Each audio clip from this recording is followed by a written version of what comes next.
വെറുമൊരു കാഴ്ചപ്പുറത്തിനപ്പുറം ലോകത്തെ വിസ്മയിപ്പിക്കുന്ന സാമ്പത്തിക സാങ്കേതിക ശക്തിയായി മാറിയ രാജ്യമാണ് ചൈന. എന്നാൽ ചൈനയുടെ പുരോഗതികൾക്കിടയിലും ചില വലിയ കുറവുകൾ പറയാതെ വയ്യ. അവിടെ നിലവിലുള്ള ഏകകക്ഷി ഭരണം ജനാധിപത്യത്തിന്റെ അഭാവത്തെയാണ് കാണിക്കുന്നത്. ഇത് ഏകാധിപത്യ പ്രവണതകൾ ശക്തിപ്പെടാൻ കാരണമായേക്കാം. ജനാധിപത്യ രാജ്യമായ ഇന്ത്യയിൽ ജനാധിപത്യ ക്രമത്തിലൂടെ അധികാരത്തിലെത്തിയ നരേന്ദ്രമോദി ഭരിക്കുമ്പോൾ പോലും ഏകാധിപത്യ സ്വഭാവങ്ങൾ നമ്മൾ കാണുന്നുണ്ട്. അങ്ങനെയെങ്കിൽ ഇന്ത്യയിൽ ഏകകക്ഷി ഭരണമായിരുന്നുവെങ്കിൽ അവസ്ഥ എത്രത്തോളം ഫാസിസ്റ്റ് ശൈലിയിലേക്ക് മാറുമായിരുന്നുവെന്ന് ചിന്തിക്കേണ്ടതുണ്ട്. ഒട്ടേറെ കാര്യങ്ങളിൽ മൗലിക മാറ്റങ്ങൾ കൊണ്ടുവന്ന ചൈന ജനാധിപത്യത്തിന്റെ വഴിയിൽ സഞ്ചരിക്കുവാൻ ഭാവിയിൽ തയ്യാറാകുവാനാണ് സാധ്യത. കമ്മ്യൂണിസ്റ്റ് പ്രത്യയശാസ്ത്രത്തിന്റെ അടിത്തറ മനുഷ്യസ്നേഹമാണ്. ലോകത്തെ മനുഷ്യ സമൂഹത്തെ ആകെ ഒന്നായി കാണാൻ അതിന് കഴിയണം. ലോക ജനത അനുഭവിക്കുന്ന വേദനകളെക്കുറിച്ച് ഉത്കണ്ഠ ചൈനീസ് കമ്മ്യൂണിസ്റ്റ് പാർട്ടിക്കുള്ളതായി തോന്നിയിട്ടില്ല. പലവിധ കാരണങ്ങളാൽ തകർന്നു പോയെങ്കിലും സോവിയറ്റ് യൂണിയനും സോവിയറ്റ് കമ്മ്യൂണിസ്റ്റ് പാർട്ടിയും ലോകവീക്ഷണവും മാനവികതയും എന്നും പുലർത്തിയിരുന്നു. ഈ കമ്മ്യൂണിസ്റ്റ് രാജ്യത്ത് കോർപ്പറേറ്റുകളുടെ സ്വാധീനം ശക്തവും വ്യാപകവുമാണ്. ഭൂമിയുടെ ഉടമ സർക്കാരാണ്. എന്നാൽ ലോകത്തെ ഏത് കോർപ്പറേറ്റ് ശക്തിക്കും ഇവിടെ വരാം, വ്യവസായം തുടങ്ങാം, ലാഭമുണ്ടാക്കാം. ഭൂമി നിശ്ചിത വർഷത്തേക്ക് വ്യവസായം തുടങ്ങാൻ സർക്കാർ ലീസായി നൽകും. ലീസ് വ്യവസ്ഥ ലംഘിച്ചാൽ തിരിച്ചെടുക്കുകയും ചെയ്യും. കോർപ്പറേറ്റുകൾ ലാഭത്തിന്റെ 35% തുക കോർപ്പറേറ്റ് ടാക്സ് ആയി സർക്കാരിന് നൽകണം. ഇതുകൂടാതെ 1 കോടി മുതൽ 10 കോടി വരെ ലാഭമുള്ളവർക്ക് 2% സർചാർജും നൽകണം. ഈ തുകയാണ് പ്രധാനമായും ജനങ്ങളുടെ ക്ഷേമത്തിനു വേണ്ടി വിനിയോഗിക്കപ്പെടുന്നത്. ഇന്ത്യയിൽ വളർച്ചയുടെ നേട്ടം പരിമിതമായ രീതിയിൽ മാത്രമേ ജനങ്ങളിൽ എത്തുന്നുള്ളൂ. എന്നാൽ ചൈനയിൽ വളർച്ചയുടെ നേട്ടം പൂർണ്ണമായും ജനങ്ങളിൽ എത്തിച്ചേരുന്നു.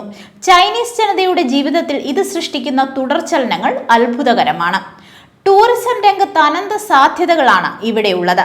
ലോകാത്ഭുതങ്ങളിലൊന്നായ വൻമതിൽ, ജനങ്ങൾ ഏറ്റവും കൂടുതൽ പാർക്കുന്ന ആധുനിക സിറ്റിയായ Shanghai, Tiananmen Square, Forbidden City, Yu Garden, തലസ്ഥാന നഗരമായ ബെയ്ജിംഗ് പട്ടണം, നദികളിലൂടെയുള്ള ഉല്ലാസയാത്ര, ഒരു രീതിയിലുള്ള സംഘർഷവും പ്രകടമല്ലാത്ത സാമൂഹിക ജീവിതം, ഇവയൊക്കെ കാണേണ്ടതാണ്, അനുഭവിക്കേണ്ടതാണ്. ഇന്ത്യയിലെ വൻ പട്ടണങ്ങളായ മുംബൈ, കൊൽക്കത്ത, ന്യൂഡൽഹി, അഹമ്മദാബാദ്, പാട്ന തുടങ്ങിയ പട്ടണങ്ങളിൽ കാണുന്ന 10,000-കണക്കിന് മനുഷ്യരുടെ ദയനീയമായ ചിത്രങ്ങൾ ഇവിടങ്ങളിലില്ല. 1980 കാലഘട്ടങ്ങളിൽ ജീവിതത്തിന്റെ മിക്ക മേഖലകളിലും ഇന്ത്യയുടെയും ചൈനയുടെയും അവസ്ഥ ഒരുപോലെയായിരുന്നു. ദാരിദ്ര്യം, ആരോഗ്യം, വിദ്യാഭ്യാസം, സമ്പത്തുൽപാദനം, കാർഷികോൽപാദനം, ശിശുമരണ നിരക്ക്, പാർപ്പിട സൗകര്യങ്ങൾ, വൈദ്യുതി വിതരണം തുടങ്ങി മിക്ക മേഖലകളിലും സമാനതകൾ നിരവധിയായിരുന്നു. സമീപകാലം വരെ ലോകത്തെ ഏറ്റവും കൂടുതൽ ജനസംഖ്യയുള്ള രാജ്യം ചൈനയായിരുന്നുവെങ്കിൽ ഇന്ന് ഈ സ്ഥാനം ഇന്ത്യക്കാണ്. ആ ഇന്ത്യയിലാണ് ലോകത്തെ ഏറ്റവും കൂടുതൽ ദരിദ്രരുള്ളത്. അതേസമയം ദാരിദ്ര്യമില്ലാത്ത അവസ്ഥയിൽ ചൈന എത്തിയിരിക്കുന്നു. ശരാശരി ഇന്ത്യക്കാർ ജീവിക്കുന്നതിനേക്കാൾ 8 വർഷം കൂടുതൽ ചൈനക്കാർ ജീവിക്കുന്നു എന്നതിൽ അവർ കൈവരിച്ച നേട്ടത്തിന്റെ സത്ത അടങ്ങിയിരിക്കുന്നു.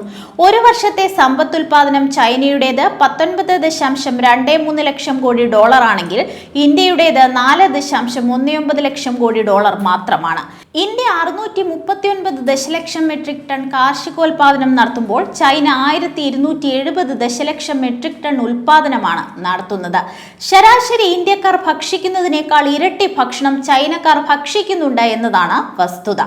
ശാസ്ത്ര സാങ്കേതിക രംഗത്തെ അവരുടെ കുതിപ്പ് സമാനതകളില്ലാത്തതാണ്. എല്ലാവർക്കും വീടുള്ള, എല്ലാ വീട്ടിലും വൈദ്യുതി ഉള്ള, എല്ലാവർക്കും വിദ്യാഭ്യാസമുള്ളവരുടെ നാടായി ചൈന മാറിക്കഴിഞ്ഞു. കായിക രംഗത്തും വൻ കുതിച്ചുചാട്ടം നടത്തി. തൊഴിലില്ലായ്മ ഗൗരവമുള്ള വിഷയമല്ലാതായി മാറിയിരിക്കുന്നു. മോഡി സർക്കാർ അധികാരത്തിലെത്തിയപ്പോൾ പറഞ്ഞിരുന്നത് പരമാവധി സാധനങ്ങൾ ഇന്ത്യയിൽ ഉൽപ്പാദിപ്പിക്കുമെന്നും ഇറക്കുമതി പരമാവധി കുറയ്ക്കുമെന്നും ആയിരുന്നു. ചൈനയിൽ നിന്നുള്ള ഇറക്കുമതി കുറയ്ക്കാൻ കുറെ നടപടികൾ സ്വീകരിക്കുകയും ചെയ്തിരുന്നു. എന്നാൽ 10 വർഷങ്ങൾക്ക് ശേഷം കാര്യങ്ങൾ പരിശോധിക്കുമ്പോൾ തെളിയുന്ന ചിത്രം ചൈനയിൽ നിന്നുള്ള ഇറക്കുമതി ഓരോ വർഷവും കൂടുന്നു എന്നതാണ്. കേരളം ഉൾപ്പെടെ രാജ്യത്തെവിടെയും ചൈനീസ് ഉൽപ്പന്നങ്ങൾ സുലഭമാണ്. ഓരോ രംഗത്തും ചൈനയിൽ വന്നുകൊണ്ടിരിക്കുന്ന മാറ്റങ്ങൾ ആഴത്തിൽ പഠിക്കാൻ ഇന്ത്യയും കേരളവും തയ്യാറാകുക തന്നെ വേണം.